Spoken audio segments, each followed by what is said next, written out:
একটি ছোট্ট গ্রামে বাস করত এক যুবক, নাম ছিল হাসান। হাসান ছিল অনেক ভালো ছেলে, তবে কিছু কিছু সময় তার ধৈর্য কমে যেত।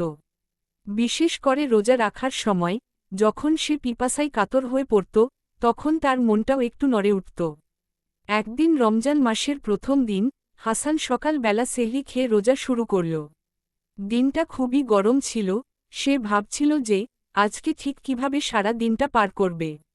কিছু সময় পরই তার পিপাসা শুরু হল। তার মনে হতে লাগল, একটু পানি খেলে কি ক্ষতি হবে, কেননা রোজা তো সবাই সঠিকভাবে রাখতে পারে না।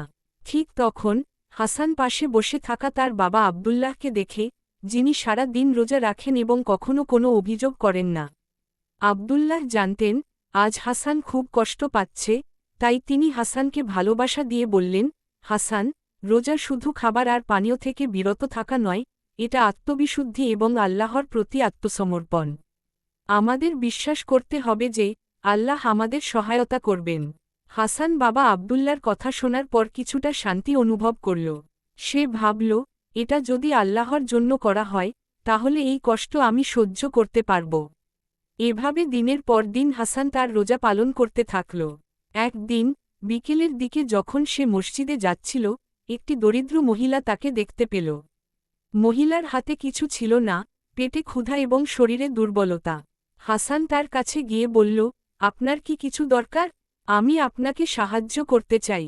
মহিলা হাসি দিয়ে বলল, ধন্যবাদ ছেলে, তবে আমার সবচেয়ে বড় প্রয়োজন দোয়া, যাতে আমি আবার নিজের পায়ে দাঁড়াতে পারি। হাসান বুঝতে পারল, রোজার মূল উদ্দেশ্য শুধু খাবার থেকে বিরত থাকা নয়, বরং মানুষকে সাহায্য করা, তাদের পাশে দাঁড়ানো এবং আল্লাহর সন্তুষ্টি লাভ করা। সেই দিন হাসান আরও দৃঢ়প্রতিজ্ঞ হয়ে রোজা রাখল। সে জানত, এই সংযমের মাধ্যমে তার অন্তর পরিষ্কার হবে এবং আল্লাহর নিকট আরও নিকট পৌঁছাবে। এই কাহিনীর মাধ্যমে হাসান শিখল, রোজা এক অমূল্য উপহার, যা আমাদের আত্মবিশুদ্ধি, সহানুভূতি এবং আল্লাহর প্রতি বিশ্বাসের শক্তি বাড়ায়।